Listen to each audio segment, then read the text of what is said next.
Hello and welcome to episode 27, I think it is now, of the Sales Syndicate podcast.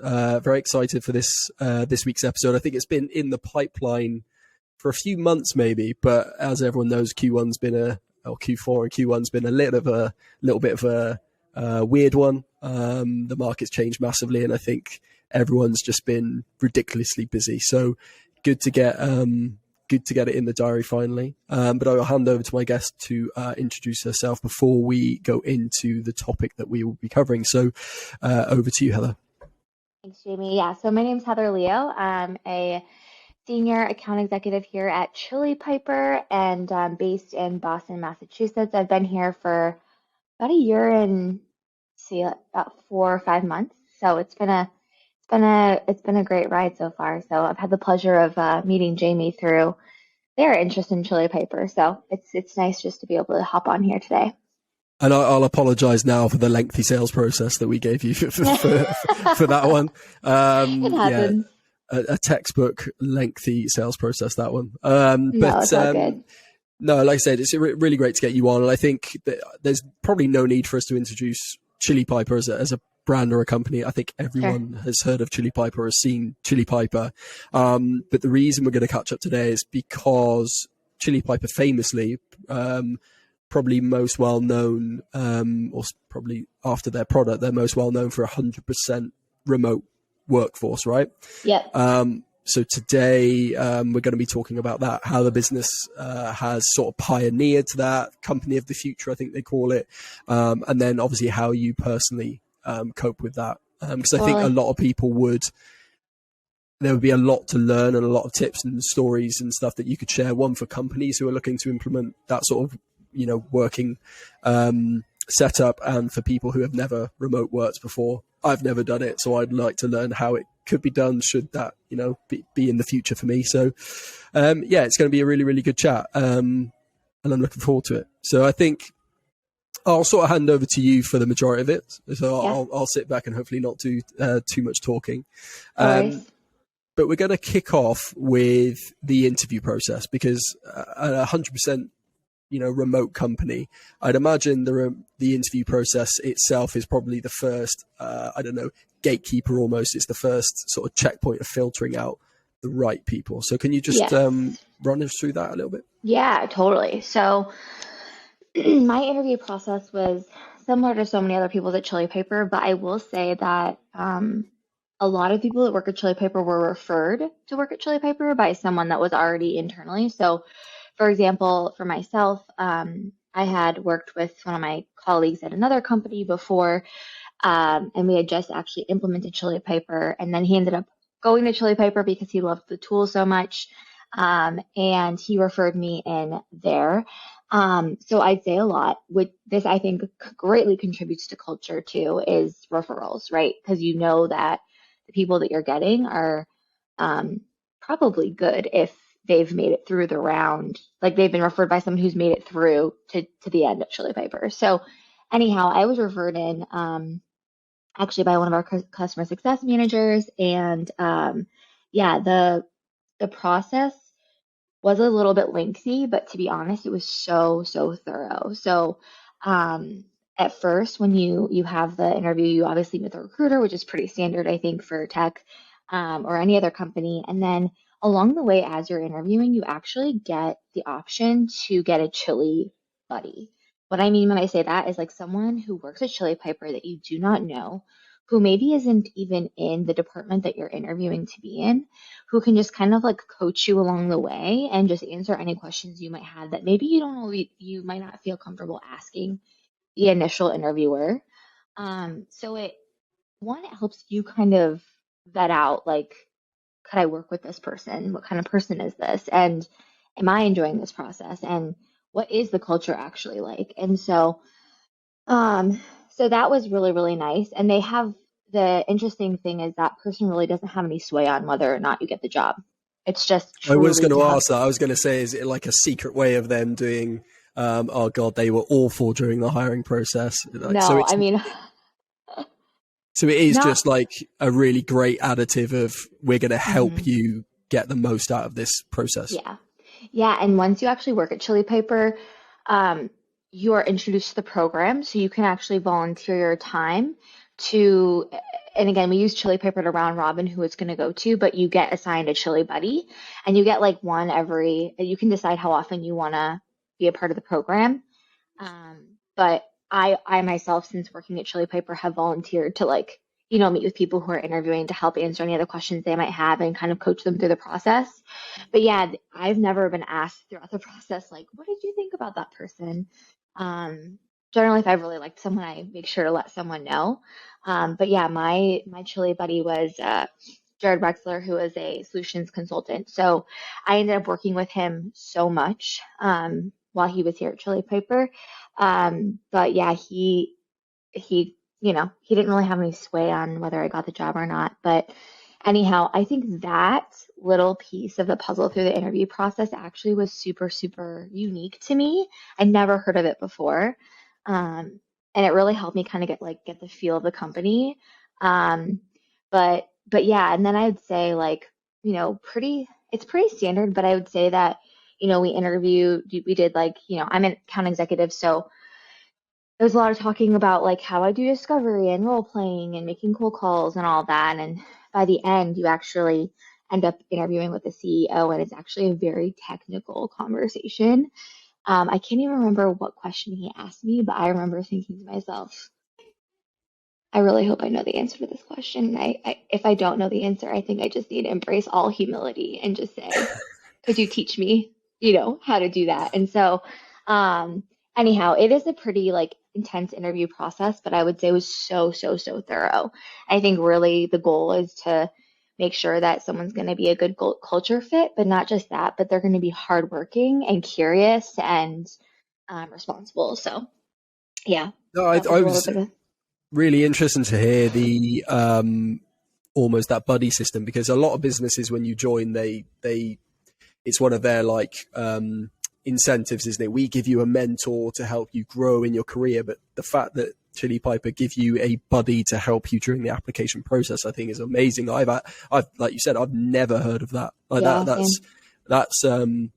like they're investing, essentially they're investing money, resource in the form of someone's time to find the right people, which is going to save them money in the long run, because the right people are going to, do well for the business. They're not going to leave, which is a really, really interesting way of looking at it. So, yeah, that's definitely one I'll be pitching back to the business. Actually, I think that's a very, very good idea. But I liked so the CEO sort of last stage CEO as well. We do that here. So our CEO talks to everyone, every Hmm. prospective sort of applicant, and I think that's because at the end of the day, like it's their business, right? They want the right people and the right culture sort of Yeah. working for their business. So that's really, really interesting. Yep. We do the referral thing as well. I think, like you said, you've people who are referred, you've either worked with them previously, or you've bought from them, or you've Yeah. you know them on a personal level already. You've got that rapport, so it's almost Yep. you're pre-qualifying the applicant. And I think that so those three things: the pre-qualifying the applicant, the buddy sort of program, and then the CEO interview. I think that's three sort of like actionable things people could take away that would, quality people going into the pipeline. Yeah, absolutely. And I think too with referrals, like I think at Chili Paper, we do have referral bonuses, but I mean, really, which also does help you like incentivize you. But honestly, at the end of the day, like you're tying your name to someone doing a good job at the business, and if they don't, like, that doesn't really help you. So you're incentivized in multiple ways just to really make sure that you're bringing in quality pipeline, I guess, if we're candidates, I guess. So yeah, Yeah. I've actually been fortunate enough to like help like four of my friends get jobs at Chili Piper. So it's been fun. So And are they friends locally to you? no, so actually one of them is in Milan, Italy. So we had been friends for like I don't know, like 10 years before actually the person who referred me. And then I referred them to my other company before Chili Piper, then they referred me to Chili Piper. And then one of them is actually one of my lifetime, like long best friends. And then another person's a former colleague too. So actually every single person that I've referred I've worked with. professionally, and then also had some sort of relationship with outside of work. So yeah. Interesting. But that's a perfect example of why it works. Yeah, absolutely. And like they've ended up being amazing employees. So I always am like, yes, I will refer you.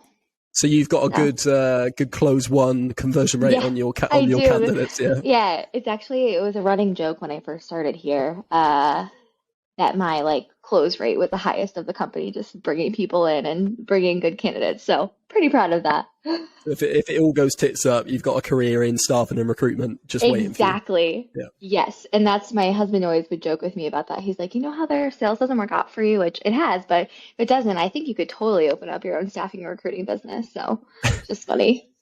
No, that is interesting. So, right, so they've been through this lengthy interview process. They've got the job. So let's sort of move on to Chili Piper as a company. Like, how are they set up? What initiatives do they have that sort of help people succeed and help people Yeah. embed and just yeah, I think it's how do they help people work remotely as a Yeah. company?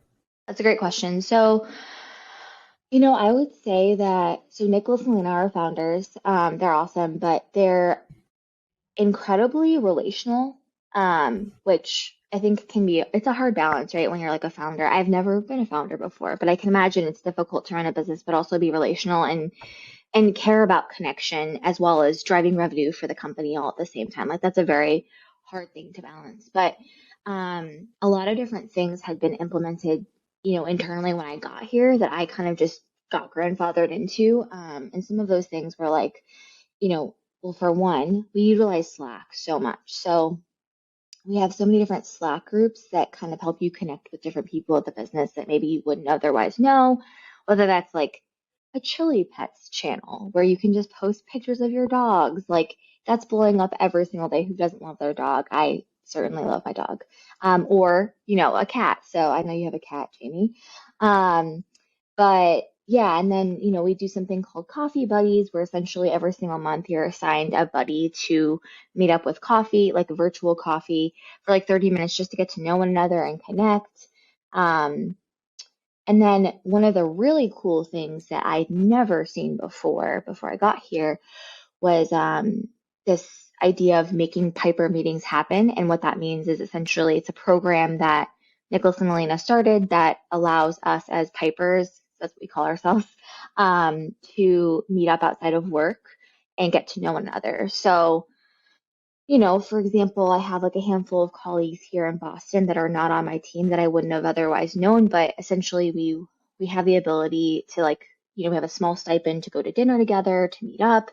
Um, and we have a channel where we post, like, hey, I'm going to be in this country because we're a global company, which is also super unique. And so, like, we have a whole channel that's like Piper's in London, Piper's in France, and so when people are traveling the world, where you'll constantly see people being like, hey, I'm making my world tour to this country. Anyone want to meet up and hang out? So we're incentivized to plan dinners with each other, and even like recently that this has changed, but I think it's like a maximum of like 3 or 4 nights would be paid for at a certain, obviously a specific dollar amount to go and see one another, or to have like an Airbnb or a hotel paid for um, to go meet up with a colleague. So I, personally, I've been able to go to South Africa.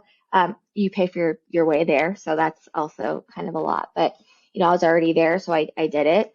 I met up with people there, and then I met up with people in London and Italy. So it's just cool. You're just incentivized to build relationships and to get to know your colleagues. And then even like Nicholas and Alina, they're in New York City, but they're constantly like meeting up with people that we work with just to build relationships. And so I think that high level, I think it really comes from their desire to be relationally connected to the business. And they kind of, I think that desire of theirs has saturated the rest of the company and has really encouraged us to be people that care about our coworkers and really want to get to know one another. Yeah, So so I that mean, was lengthy, but No, I was going to say there's a lot of companies, right, that are on their incentives or whatever, they would say that, culture, we've got a ping pong table or whatever, Yeah. like, and they have these things that on paper look great, but there's not actually that, I don't know what you would call it, that ethos or that like Mm-hmm. actual living belief of they enjoy culture themselves. And I think, like you Totally. said, if they're sort of extroverts, as in they like spending time with people, they like socializing, then naturally they're going to want to empower people to do the same thing. And I think the Slack one was great as well. We use Teams, which is like a Yeah. crappy version of Slack, really. Let's be honest. But I was going to say, do you want to shared so you'd have like Piper's London or Piper's Boston or whatever it was. But do you want to give us like a few other example chats or channels, like the pet ones that you guys have that are really Yeah. good, like really active? Yeah. I should actually just pull up my Slack right now. So there's obviously like there's like Women of Chili Piper, then there's Chili Pets. There's like a whole entire channel for like working out. So like if you just completed like a marathon or like a Spartan race or an Ironman, or even if you just went to a cycling class, like just posting about that. And actually, I don't know if, I don't think they have this in where you are in London, but there is uh, a workout brand called Orange Theory, and I'm like an avid Orange Theory person. I don't know if you've heard of it, Jamie, but I've been able to like, text my coworkers or like learn who else does Orange Theory, and we'll text each other after our workouts and be like, "Oh, that was so hard," or like, "Did Did you?" And they it's the same. Go ahead. did they pick that because the color orange? Because I know Chili Piper as a brand love to stick with the orange, or is it just because they were like the top No, reputable company? they just liked the Orange Theory workout, I guess. It's like a high intensity interval training program that's like huge in the US. And it's cool because sorry, now I'm pitching like in the whole other company, but basically it's interesting because the workout, every single location, every single state in the US is the same every day. So like I could text someone in Arizona and be like, "You did the same workout as me. How did you like it?" And so anyway, so there's like, it's cool because you can connect on like a Slack channel like that and be like, "Hey, did anyone do the class today? How did you like it?" And then you end up learning about all these other people who really enjoy the same thing you do. So, there's that channel. Um, there is, let's see, there's so many. There's one channel for, parents who can post pictures of their kids or ask parenting advice. Then there's like an entire channel called Euro Chilies. So it's all of the European chilies, and everyone loves Europe here in America. At least that's how I feel.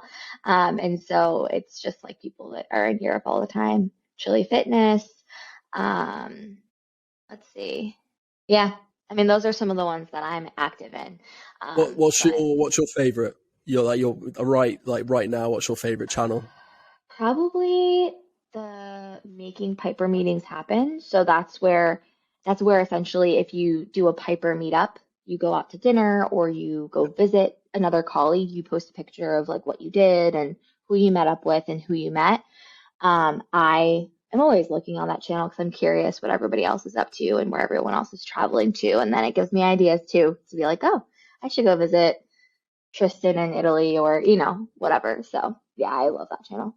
No, I quite there's a couple of things that I'm going to take away from this again to try and suggest internally, which is the coffee meetups. And it was actually I did it at a previous company as well, where it was like you said, it was like a random name generator of who you went for a virtual coffee with. And I think that's a really nice idea Yep. because we're quite a small business, and there's still people that I've probably never spoken to, which is bad if you think Yeah. about it. But I think that's quite a nice one. And then the Slack or Teams, whatever you use, we've actually started last week. We started a running club chat, and it's for people who Oh, are in I the love Cardiff that. office to actually go for a run on lunch in the park. But I'm thinking Oh, we could open it up for people to share their runs that they're doing wherever they are as well, which would be quite cool. is there like an Um, app that you guys use to share the runs? um, well, like the few that I'm thinking of is just Apple Fitness. Just Okay. track on your Yeah, watch and then share it like that. But I think we've got a book club that we're going to try and start as well, which is I again love for that. people in the office. Once you finish for a book, you can bring it in and physically swap it with someone, which would I be want to start that. Maybe we'll mail it to each other. well. There would probably be like a $50 a month postage fee, but if you're True. willing to pay that, and there'll be my commission on top of that as well. So, but so we're yeah, that's definitely given me a couple of ideas that we might sort of take back. So just to recap on that section, founders that really do believe in connecting, and they empower people to do so. Slack, which is as close as you're going to get to real world, talking and chatting, and there's channels for everything you can imagine, every hobby, every Yeah. lifestyle, kids, dogs, gym, whatever you want. And then it's that incentivizing you to actually get up, go out and connect with people in the real world, where possible. Cool. No, I think there's that's sort of three really like good actionable ones people can take away, whether you're a founder looking to set up your own business or a team leader who wants to try and, build out culture Great in a team. culture. Yeah. And then if you're building your tech stack, get Slack. We are actually looking at Slack, so this will be another sort of tick as a pro for us to get that. And then the incentivization. So we sort of touched on as a company what Chili Piper do. And I think the next sort of chunky bit we've got is you yourself, like as a professional working at home, obviously you're sort of on your own a lot of the time. So what do you do in order to get the most out of your remote working? So I'll hand over to you in terms of how you want to structure this or whatever. But yeah, let's have a chat about you personally, because you've got 2 promotions in the last 6 months. Am I right? Mm-hmm. Yeah. So since November, I got one, and then last month. So you're obviously nailing the remote work. I hope so. I mean, I think so. It can be challenging. To be honest, I love it.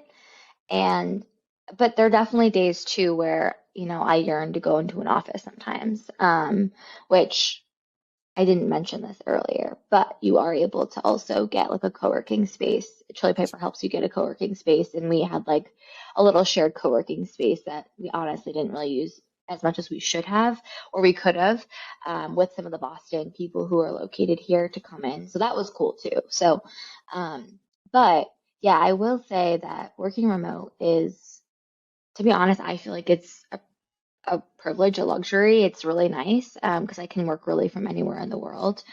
But I will say that it's interesting because I'm not someone who can uh, easily adapt and be productive in a new place. So, for example, like last week, I tried to go work at a coffee shop, and I was somewhat productive, but I'm just way more productive at home because I'm just like locked in. I'm used to my environment. I'm not distracted. And so I'd say like for me, I think the first thing is creating a space in your home if you can and have the resources to enjoy where you're sitting every day and where you're working, right? So like I really like my office space. It's quiet. My husband also works remote, which could create its own challenges, but he has his own office space. And truly, we don't really get to see each other much throughout the day because we're both account executives and we're both in back-to-back calls. And so I think it's just having like a space that you feel like you can really focus and creating that. So that's the first, like, it seems like a basic thing, but I think it's huge. And creating an environment that you feel like, okay, I can focus and I can be present and I'm not distracted. So that's the first thing. And I think too, like, again, this isn't related really to work, but I'm a huge advocate of physical exercise. So I love working out, and so does my husband. And so I think like first thing is like doing something in the morning, getting up out of bed and like having something to look forward to that's not just work. So for example, for me, um, similar to you, I think you mentioned this. I really enjoy running, any kind of cardio, really. Recently, I've taken up spin classes before work. So after I get like wake up, I go to spin classes, and then I like feel ready to just okay, I'm going to zoom in, I'm going to lock in on my day, and I'm going to focus. And I think starting off the day kind of that way has helped me be really effective and also to not burn out because really the reality is when you're at home it can be easy to just have zero boundaries on when you work, how often you work. You don't have to commute, so like you're like, oh, I'll just work an extra hour and a half, that would be my commute. And so I think it's been like it's finding little things throughout my day that help me kind of like have boundaries and not feel burnt out too quickly so that I can go in my day and feel like I can be motivated and driven to be successful. So I just said a mouthful, but that's like kind of just to start it out. I think those two things are super, super important. Um, And then the last thing I'll also mention is having a community outside of work. So that's something else that's really helped me, I think, really be successful is having things outside of work that I really enjoy doing at the end of the day so that I'm not just working all night long because I tip, honestly, my husband can attest to this. I can just work and work and work and work and just, but I think like having boundaries is huge to being successful and to not getting burned out. So that doesn't really answer your question, but that's like some of what I think is really important to being successful in remote work. Um, but as far as like my day to day, I think outside of those, three components that I just mentioned, I think, you know, I specifically in my role as a salesperson, like if I'm not meeting face to face with prospects or people that are my pipeline, it's all about strategizing and using like making the best use of my time and truly being intentional on like account planning, account mapping, like how am I going to do that throughout my day? But what I really have to do is take blocks in my day and like I have to put a lunch block. I have to put a prospecting block. I have to put, like I have to be smart about how I'm going to use my time. Otherwise, I could easily get distracted by my dog needing to go to the bathroom. Like, you could end up at the end of the day being like, what did I even do? And easily get distracted. And so I think it's really just being intentional with the time that I have. And I try to even spend like some of Sunday just to prepare my mind and myself just to know what my week is going to look like and how am I going to reach the goals that I have? Like, what steps am I going to take to hit the goals that I have in mind for that week to get to where I need to be successful? And so I'm kind of rambling here, but I think it's just a lot of forethought, a lot of intentionality, a lot of having boundaries and being able and willing to do those things so that you can be successful. So I don't know if that answers the question really, No, I but think that's yeah, I absolutely think it does. I think we'll just break a few of them down. So first off, I do not know how you do a spin class before work. I I hate spin. I love it. Yeah, it's like Marmite. I don't know if that's a phrase over in the US, but it's in What the does that UK. mean? So when in the UK, when you say something's like Marmite, it's you either like it or you don't. No one's on the Okay. fence. It's you Okay. either love it or you don't. And I think spin is like that. I think There's no that's true. there's no one who like thinks spin's okay. Like it's either awful or you love it. So Yeah. yeah, hats off for doing that before work. But okay, so uh, structuring your day, I think that's probably like a nice place to sort of like recap. So you said you schedule these. Well, you start on a Sunday, so that was quite that Yeah. sort of stood out to me because I do that as well. So I'll spend 30 hmm minutes on the Sunday writing a list of priorities for the week, and then I'll create what I call a deep work block, which I think Yep. is what you were Yeah, saying, that where you too. actually say hmm prospecting for 3 hours or Yeah. strategy for an hour. So do you, as an AE, do you have a set structure every single day that's pretty much the same in terms of No, prospecting or?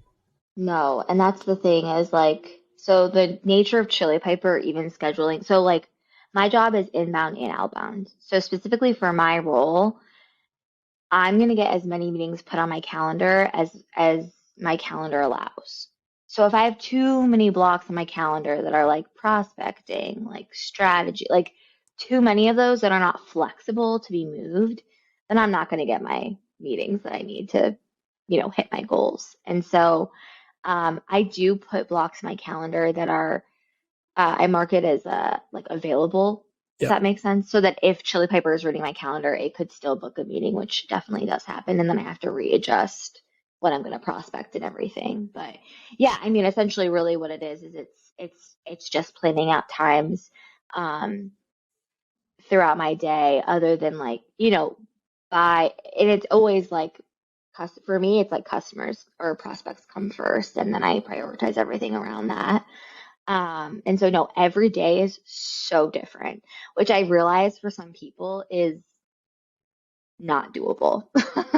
Like not having a regimen, like a pattern is hard. But yeah, I would say like every day though, I do have time in my calendar where it's like I am outbounding, like I have to. I can't hit my goals if I'm not. And so whether that's like emails or calls or LinkedIn or what have you, or even just let's say, for example, there is a company right now that I've been prospecting for the entirety of my time at Chili Piper, and I'm determined to win their business. Um, and sometimes it's just finding ways to connect with random like ICs that that can just help give me insight onto the business. So it's honestly, it's really like strategy, just being like having strategy in the way that I think through my days and like how I'm going to break into specific accounts. And again, every day looks so different. So that's really unique, I think, to being an account executive, though. So I don't know if you experienced that, Jamie.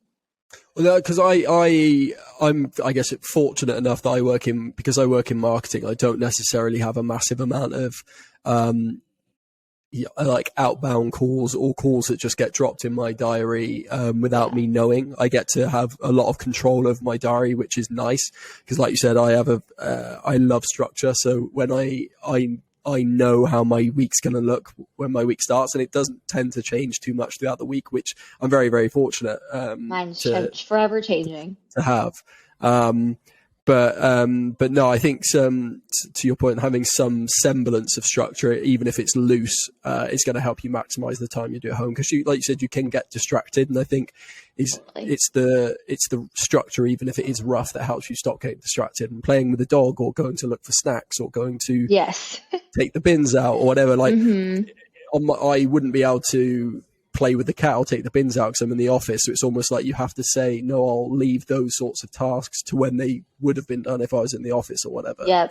which is quite interesting. And then you said like you make sure to set time aside for stuff that is out the house. So that community Yeah. outside of work. So you could potentially sometimes be in your house 24 hours, right? Maybe 48 Oh my hours without gosh. leaving. So having those structured times to leave. Do you want to just give us a few, what stuff do you love to do? You said running Yeah. and the gym and stuff. So what sort of stuff do Yeah. you do?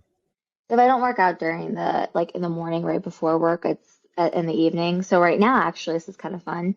My my husband has done like half Ironmans and Ironmans like for the last 5 years, and he's actually currently training for one right now. And so he'll like at the same time he'll go for a swim.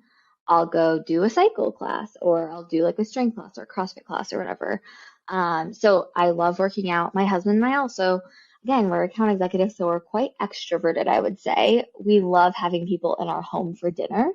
And so we plan like one or two dinners probably a week, which probably sounds like crazy to some people. And I realize that, but we just thrive off of connection and community. So I'd say that. And then, let's see, I don't know, like, I don't know. I just connecting with our friends. Like, we really care a lot about our friendships here. And we happen to be very, I don't know, fortunate to live like down the road from like four of our college best friends, which is super unique as well. So I'd say, just connecting with people throughout the week and grabbing coffee or dinner. So I think outside of like working out, I'd say those are like the two things that we love to do and that we tend to sometimes pack our schedules with a little bit too much, but we really enjoy it. So it helps us both stay sane though and like feel energized and like we can do our job the next day because we feel filled up, if that makes any sense. Yeah, and I think, for people who are in the office 40 hours a week might relish the opportunity to get home and just chill out. But if you're in your home Yeah. 40 hours a week, Yes. you relish the opportunity to get out and spend as much time out of the home in the evenings. But I was thinking when you said you have, like you host twice a week, I was thinking you'll have to set up a TripAdvisor account and start taking ratings on your food and hospitality, like Oh twice my a week. gosh. That's a lot. Twice a week's a lot. Yeah. Well, sometimes we'll host like I love hosting. I don't. Are you familiar with the Enneagram, Jamie? No. Okay, well then I won't go down that path because that could be a long path. But my personality is that I really love like connection, community, relationships, depth, and then I just love hosting. And so I will like host brunches at our house like once a month, like huge brunches that we can just invite all our friends to. So yeah, no, I should actually I should start taking some ratings. That would be kind of fun. Yeah, either that or you're gonna have to start taking bookings. Yeah, true. I will say that'd be a good idea. That So is if the food is good. If people want to come back. I'd like Um, to think I'm good cook. and then I think I was trying to think of the last example. I think it's the home office. So the importance of actually investing into a Yes, quality setup. So did Chili 100%. Piper help with that? Because I know a lot of Yeah, companies do. they did, yeah. So the chair I'm on, it's a branch chair. Love the chair. If you need a good ergonomic chair, this is the chair for you. And then I have a standing desk, which helps me because again, I just hate sitting all day long. So just the flexibility to stand up and down. And then the second monitor. So yeah, I would say like generally when people come over and they see our office, they're like, wow, this is like comfortable. And I'm like, yeah, I mean, I'm here all day long. I have to be comfortable, otherwise I won't want to work or be productive. So yeah, I've been very fortunate to have Chili Piper actually help provide a stipend to like get the things that I need to be productive. So yeah, I also think that's super, super important because not everybody has resources to buy those things that they need, you know, and so I think it's really um, helpful for me. Yeah, being productive. Yeah, no, I think one of the reasons I hate working from home is because I don't have a home office, and I hate just the little I laptop can't. screen. Yeah, no, Um, and I actually bought double. a big monitor for work, one of those like ultra wide ones. So when I leave that monitor, I'm like, no, I can't work. No, I throw my toys out the pram. I'm like, nope, not going to do it. Yeah. I've worked remote a few, well, I've worked as a, like worked from other locations. Like I mentioned the coffee shop last week and I was just struggling without my huge second screen. So yes, sounds like I'm spoiled, but I really do need that for productivity. So I think it's Yeah, important that businesses provide that for their employees. I would love to be one of those people who could sit on a beach in, I don't know, the Philippines and work, but well, one, I'd burn because I'm a redhead, and two, I just couldn't do it because the screen's too small. But no, I think the whole, like you said, if you're spending 40 hours a week, 50 hours a week somewhere, and it's uncomfortable or it's noisy, or you get a sore back because of your chair or your desk, like you're not going to want to spend time there, and it's just not going to be No. productive. So I think it's that's got to be like one of the fundamental things. Is I think on Queer Eye they said like a stress-free home, in terms of like a messy home. When you wake up, you feel stressed because your home's messy. So if you walk into an office and it's like a wooden school chair on a old wooden desk that's too Mm-hmm. small, it's just not going It's to be not great gonna for work. productive work. Yeah. Yeah. I will say too, the other thing I'll mention is Um, having a clean home, I think, is really important for productivity as well. At least for my husband and I. Like for our personality types, like we need it to be clean, and that also really helps. As silly as that sounds, because then you're not distracted with like I need to go do the laundry or I need to go clean the bathroom or So that's I think also really important. That's just reminding me of the quote they use on Queer. I think it's clean house, clean mind. I think that's the phrase they used. So That's so yeah, true. that's 100% true. Okay, so we've covered the company levels initiatives, and your own personal sort of structure and things. But just to finish off, what would be let's limit it to three. What would be three tips that you would share for someone starting a new job that is 100% remote? What tips Mm. would you share with them, in terms of they could go into the company and pitch ideas, or just them as in their home environment? What three tips would you give them? I would say to probably one to be a contributor. So to go into their new job finding ways to contribute to culture or to contribute to values of the company or to just make yourself known, right? Like we all have a desire to be heard and understood and seen. And I think that it can be easy to just become like a turtle and just kind of go in your shell and go in and out of work as you please. But I think it's super important in thriving remote work is to make yourself known so people know who you are and to also feel like you're contributing to something other than your day-to-day job, like as far as like culture and community. And so I think that go in with like the willingness and I'd say vulnerability to just make yourself known who you are at the company. Um, and connecting. So I'd say one, that. Two, I'd say probably like we said before, creating a really like healthy work environment if you're working from home, like a place that feels like you can be productive. That's two. And then I'd say three, probably if, especially if you've never done it before, I'd say like embracing humility and asking the people that have been working remotely at that company what's helped them be successful. Like what has helped them be successful at that company? Because I think it's different everywhere you go. And so I think it's probably just being willing to kind of ties back into point one, but like being willing to like reach out to people and like learn like how did you do this well and like what helped you be successful. And so I think just putting yourself out there really, I think that helps people thrive. So I don't know. I think I'd say those three things. I might change my mind in like 10 minutes, but I'd say those three things. Yeah. Well, if you change your mind, we'll do a second episode as a follow up to this one, like a nice short 10-minute one. But no, that's honestly, it's been really, really good to chat, and I think there's loads of tips from a personal level to a company level that I'm going to take away, especially for Selligence, and I think I'll propose a couple of them. But it's been really, really good to chat to talk about that Chili Piper's remote work sort of ethos, Yeah. I guess, or strategy. So thank you for jumping on. Hopefully it Yeah. wasn't. Thanks, Jamie. Hopefully it wasn't too unbearable. No, it's great. Thanks for having me. I appreciate it. We'll have to get you back on for another episode in I don't know 6 months' time or something, and Yeah, talk we'll see about where I'm at. talk about talk about something else. But I love no, that. thanks for jumping on. I'm sure we'll catch up soon. And for those of Yeah. you listening or watching, thank you for tuning in.